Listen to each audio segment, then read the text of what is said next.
2 সপ্তাহের মধ্যে দ্বিতীয়বারের মতো অ্যাটমসফেরিক রিভার ইফেক্টে বিপর্যস্ত ক্যালিফোর্নিয়া অঙ্গরাজ্য। দ্রুতই সাগরের পানি বাষ্পীভূত হয়ে তৈরি হয়েছে 1000 মাইলের বিশাল মেঘমালা, যা মুষলধারে ঝরছে বৃষ্টি হিসেবে। এতে ভয়াবহ বন্যার কবলে দক্ষিণ পশ্চিমাঞ্চলীয় রাজ্যটি। সোমবার 97 বছরের মধ্যে সর্বোচ্চ 264 মিলিমিটার বৃষ্টিপাতের রেকর্ড হয়েছে লস অ্যাঞ্জেলসে। আবহাওয়ার পূর্বাভাস বলছে শুধু মঙ্গলবারই ঝরতে পারে 6 মাসের সমপরিমাণ বৃষ্টি। ভারী বৃষ্টির কারণে বন্যা সতর্কতার আওতায় অঙ্গরাজ্যটির লাখ লাখ মানুষ। বিদ্যুৎ বিচ্ছিন্ন প্রায় 3 লাখ বাড়িঘর। 8টি কাউন্টিতে জারি করা হয়েছে জরুরি অবস্থা। ভেঞ্চুরা, সেন্টা বারবারা সহ কয়েকটি এলাকার বাসিন্দাদের নিরাপদ আশ্রয়ে যাওয়ার নির্দেশ দিয়েছে প্রশাসন। বন্যার পাশাপাশি ভূমিধসেও ক্ষতিগ্রস্ত হয়েছে ক্যালিফোর্নিয়াবাসী।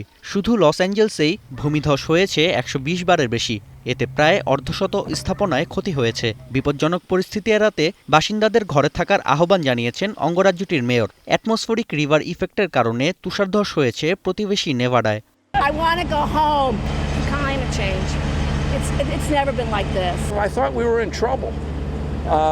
The biggest trouble is you can't walk anywhere to get food.